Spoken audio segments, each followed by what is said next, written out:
Welcome back. Theme of the garden this week is weeding and waiting. Red currants are coming in. Hopefully I'll get some off this plant this year. Flowers are looking fantastic. But the grass. Oh my goodness, the grass. Every area that I had under control, areas like this path here, and even the area that I'd planned on putting carrots in. Quite the mess. I was gone for just under a week, and of course during that time we had fantastic weather, lots of rain, and everything basically exploded. It's kind of that time of the year, I feel.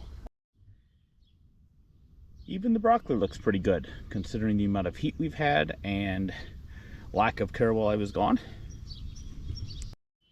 And then I've got areas like this. This is probably about 250, yes, 250 volunteer tomatillo plants.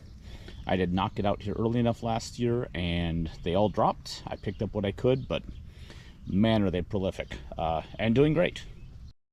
As frustrating as this time of year is, here is what's supposed to be some tomato plants, but they are completely overtaken by tomatillos and weeds.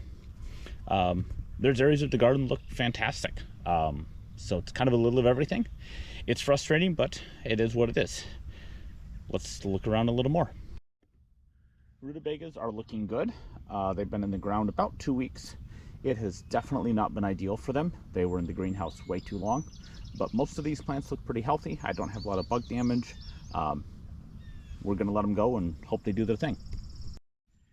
Got some grass and weed issues around the peppers, but overall they're doing really, really well.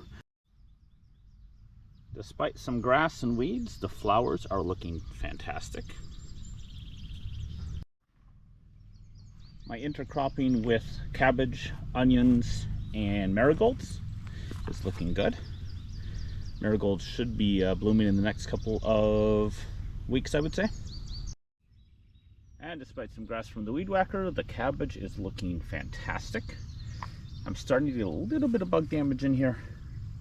Most of this just looks bad because of all the grass I threw on it the other day. I also have beds like this that you can't even see the weed block from, and that was on purpose.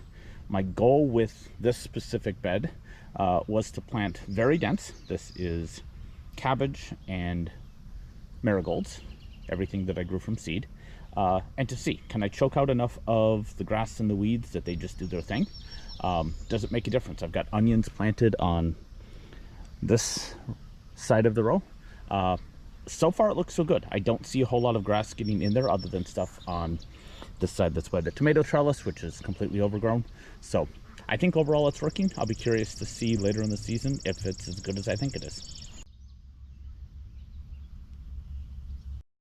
Greenhouse peppers are looking very nice. Considerably taller, I would say, than the stuff outside. This is planted about 2 weeks, 3 weeks later. And these plants, for the most part, are probably 6 to 10 inches taller. Nice stocky plants. Not a whole lot of weed pressure in here, which is surprising given how warm and humid it is. But getting some nice height on these too. So I'm really impressed with this.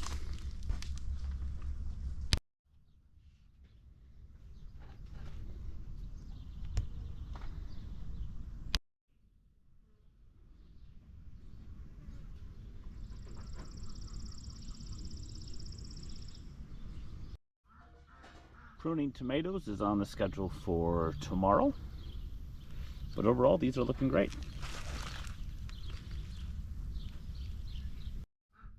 So I would say my weeding is a little behind. That's about right for this time of the year, but the waiting part is kind of exciting. Everything in here was planted by seed by me. Check out those videos if you haven't. I think it's kind of cool to see the progression from back in March and April to what we're looking at today. I probably shouldn't have started out by saying that this was a weeding and grass issue. It's a part of the process, and it's a part that I enjoy. Look at stuff this time of the year, feel overwhelmed by the amount that has to be done, and the fact that you're not getting a whole lot out of the garden at this point, other than Swiss chard and kale, which is always good. But then you wait another couple of weeks, those tomatoes will come in, peppers will start, and then we'll be even busier. So Thanks for watching. We'll see you on the next one.